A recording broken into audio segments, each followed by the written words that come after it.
Chapter number 2 છે સમતલીય સંગામી બળો, બરાબર. એ પણ એને આપણે ઇમ્પોર્ટન્ટ ક્વેશ્ચન જોઈ, બરાબર, કે પૂછાઈ શકે ખરેખર, બરાબર. અને પરિણામી બળ છે એની વ્યાખ્યા તમારે તૈયાર કરી નાખવાની. અને ફિગર છે, બરાબર, તો એ તમારે સૌથી પહેલાં તૈયાર કરવાની, બરાબર. અને એના પર સમજીને પણ લખી શકો. અને તમને આ કોષ્ટક આપ્યું છે તફાવતના રૂપે છે, બરાબર, એ પણ તમારે પૂછી અને એ પણ તમારે તૈયાર કરી નાખવાનું છે. જ્યારે પણ પૂછાય ત્યારે લખી શકો, બરાબર. ઇંગ્લિશમાં ડિફરન્સિએશન પણ કહેવાય છે. મેથડ ઓફ રિઝલ્ટની વાત કરી તો ગણિતીય એનાલિટિકલ મેથડ છે, એ બધી જે મેથડ આવે એ પણ તમારે તૈયાર કરી નાખવાની, બરાબર. અને પછી એમાં ખાસ ઇમ્પોર્ટન્ટ છે 100% પૂછાય એવો ક્વેશ્ચન, બરાબર. એટલે પ્રમેય ટાઈપ કહી શકાય આપણે. ડિરાઇવ ઇક્વેશન કરો ફિગર ઉપર, તેવું બધું છે સાબિતી એમ.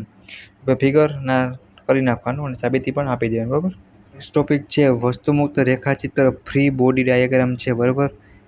એની વ્યાખ્યા પણ ઘણીવાર પૂછાય, એટલે તમે એકવાર વાંચી હોય, બરાબર, તમને ક્યાંય પણ વાંધો ન આવે. અને તમારા 2 માર્ક્સમાં અથવા જેટલા માર્ક્સ હોય તમારા રોકડા થઈ જાય, બરાબર. તો આ પણ તમારી વ્યાખ્યાને પાકી કરી નાખવાની, બરાબર.